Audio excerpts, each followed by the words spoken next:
오늘 기자수첩은 어떤 내용 가지고 오셨어요? 오늘은 뭐 크리스마스에 혹시 텔레비전에서 방송을 해줄지 모르겠습니다만 영화 얘기를 하나 하겠습니다. 네. 영화 빌리 엘리어트라는 게 있습니다. 그죠?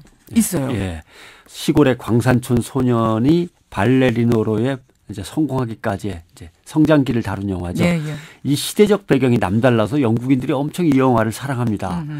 그 시대가 1984년에서 1985년. 마가릿 대처 총리가 탄광을 폐광하고 이제 구조조정을 단행하던 그때 이제 일인 거죠. 예, 예. 이거 지난번에 꼭 한번 보라고 추천해 주셨던 영화죠. 그런 거기도 합니다. 예. 대처는 국영기업인 석탄공사가 광산을 이제 운영하고 있었는데 탄광 중에서 수익성이 나쁜 광산들은 대거 정리해버려라. 노조원들은 다 뭐 해산시켜버려라. 이렇게 되는 거죠. 정리해고 하라는 얘기죠. 노조와의 전면전을 갖다 벌입니다. 그래서 파업장에 경찰을 갖다가 투입하기도 하고 막 그러는데 예. 같은 동네에 살고 있는 경찰은 서로 사정을 봐줄 거다라고 하면서 도시에 있는 경찰을 시골 광산으로 보내는 뭐 이런 것까지 하고 무노동 무임금 철저하게 시행하고 결국 이제 노조가 무너지죠. 영화 빌리 엘리어트는 이제 시대적 배경이 바로 이때입니다. 영국인들이 이 빌리 엘리어트를 사랑하는 이 영화를 사랑하는 이유는 어떤 건가요? 글쎄요. 뭐 향수 때문이라고 할 수도 있는데 영국의 보수 정권은 이 대처 수상의 지도력에 힘입어서 나름대로 구조조정과 민영화를 추진했고 공공부문의 방만함을 정리하는데 일정 부분 성공을 거두었어요. 예. 그 과정에서 노조와 전면전이 벌어지고 노조가 패했습니다. 그런데 무너진 거는 노조만 무너진 게 아니었어요. 결과적으로 보니까. 왜냐하면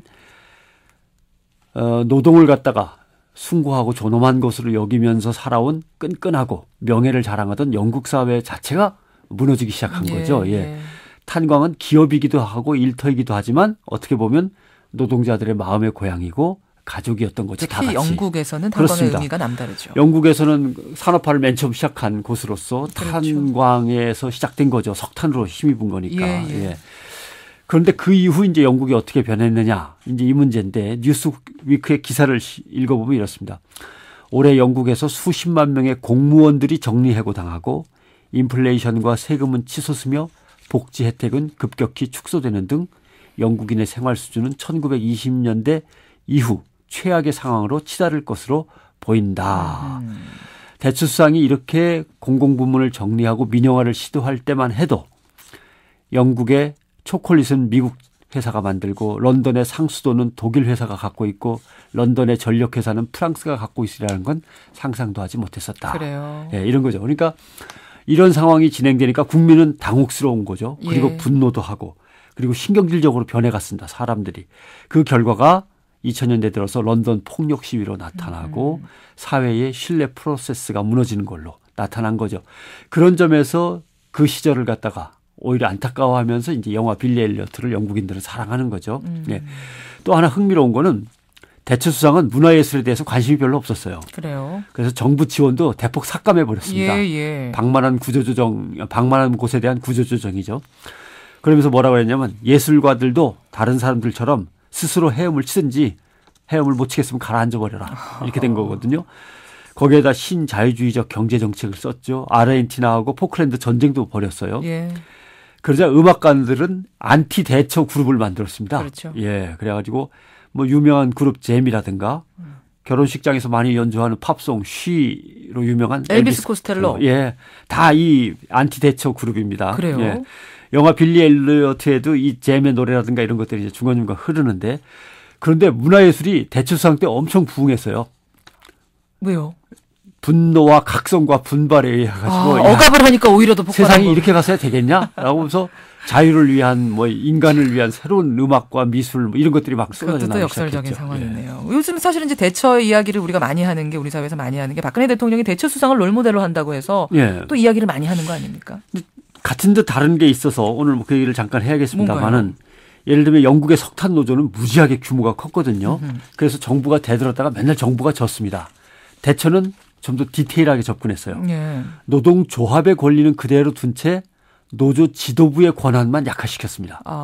파업에 들어가려면 투표를 해야 되지 않습니까? 그렇죠. 이걸 비밀 투표로 바꿨어요. 비밀 투표로. 비밀 투표를 안 한 파업장은 무조건 불법 파업이라고 해서 경찰을 갖다가 그냥 산더미 같이 보내는 거죠. 예. 그다음에 노사 분규가 일어나면 잡아 가두는 게 아니라 노조와 노조 지도부를 상대로 손해배상을 청구합니다. 어마어마한 액수. 예, 민사소송 대처법이죠. 벌금에 배상금에 엄청나게 쏟아지는 요즘 거죠. 우리 사회도 많이 보이는 거예요. 그러니까 대처가 실시한 이후로 온 세계가 다 네. 이걸 본따하고 있습니다. 아. 예.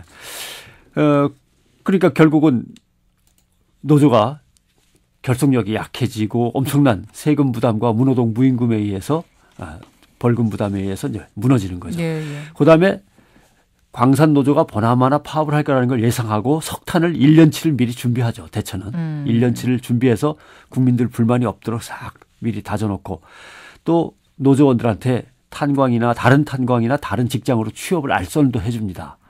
그래서 광산 노조는 파업 들어가는 것 자체 힘들었고 들어가면 예, 또 예. 불법 파업이 되고 또 제대로 했다고 하더라도 벌금이나 배상금, 무노동 무임금 때문에 무너지는 거죠.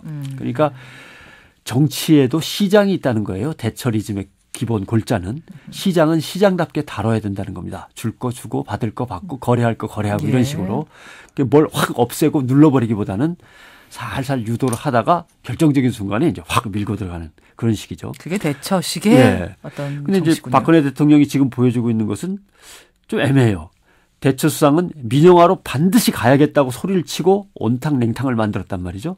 근데 박 대통령은 민영화는 절대 아니라고 하는데 또 오히려 막 부수고 들어가고 이런 양상을 보여주고 있습니다. 대처리즘보다 더 격렬한데 디테일에서는 많이 부족한 거죠. 아하. 왜 그럴까? 대처리즘은 민주주의 틀 안에서 보수주의의 모습을 띠고 있는데 지금 정부는 체포영장 하나로 어디든 부수고 들어가는 약간의 격한 모습을 띠는 건 뭘까? 혹시 이게 군사문화의 유산은 아닌가? 이런 생각을 하는 거죠. 예. 그래서 대처리즘을 본받는 건 좋지만 그리고 방만한 어딘가를 조정하는 것도 좋고 효율적으로 이끄는 건 좋지만 과연 이것이 우리 사회 전체에 어떤 영향을 미치고 미래에 어떤 모습을 가져올 건가를 다 재면서 해야 되는 거죠. 사실 이렇게 디테일하게 한 대처리즘도 지금에 와서는 너무 심한 민영화에다가 너무 심한 구조조정이었다라고 해서 영국인들 예. 비난을 받고 있는 거니까요. 이런 것들로 염두에 둬야 될 겁니다. 생각해 볼 지점입니다. 수고하셨습니다. 고맙습니다.